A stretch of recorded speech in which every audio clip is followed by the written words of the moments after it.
Hero Nandamuri Balakrishna చిత్ర పరిశ్రమలోకి అడుగుపెట్టి 50 ఏళ్లు పూర్తి చేసుకున్న సందర్భంగా తెలుగు సినీ పరిశ్రమ నందమూరి బాలకృష్ణ సినీ స్వర్ణోత్సవ కార్యక్రమం అట్టహాసంగా నిర్వహించింది. ఈ కార్యక్రమానికి సినీ రాజకీయ ప్రముఖులు తరలివచ్చి బాలకృష్ణ నట జీవితం, ఆయనతో తమకున్న అనుబంధాన్ని గుర్తు చేసుకున్నారు. ఇక ఇదే వేదికపై చిరంజీవి, బాలకృష్ణ కలిసి కనిపించడంతో ఇరువురు ఫ్యాన్స్ పండగ చేసుకున్నారు. బాలయ్యతో తనకున్న అనుబంధాన్ని చిరంజీవి ఇదే వేదికపై పంచుకున్నారు. బాలయ్య బాబు 50 సంవత్సరాల వేడుకలో పాలు పంచుకోవడం మాకు చాలా ఆనందంగా ఉంది. ఇది బాలకృష్ణ మాత్రమే కాదు, తెలుగు చలనచిత్రానికి ఒక వేడుక. అరుదైన రికార్డు బాలయ్య సొంతం చేసుకున్నందుకు సంతోషం. ఎన్టీఆర్కు ప్రజల మధ్యలో ప్రత్యేక స్థానం ఉంది. ఆయన కుమారుడిగా బాలకృష్ణ తండ్రి చేసిన పాత్రలు చేస్తూ ప్రేక్షకులను మెప్పించడం మామూలు విషయం కాదు.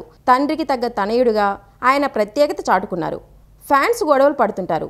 హీరోల మధ్య ఎలాంటి మంచి బంధం ఉంటుందో తెలియడం కోసం కొన్ని వేడుకలు చేసుకునేవాళ్ళం. అందుకే మా అభిమానులు కూడా కలిసికట్టుగా ఉంటారు.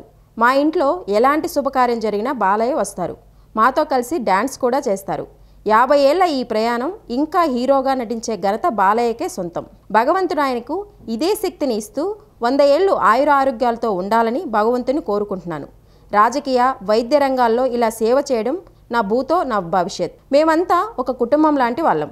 ఫ్యాన్స్ ఈ విషయాన్ని అర్థం చేసుకోవాలని కోరుకుంటున్నా. అలాగే ఇంద్రా మూవీ చేయడానికి బాలకృష్ణ సమరసింహారెడ్డి ఆదర్శం.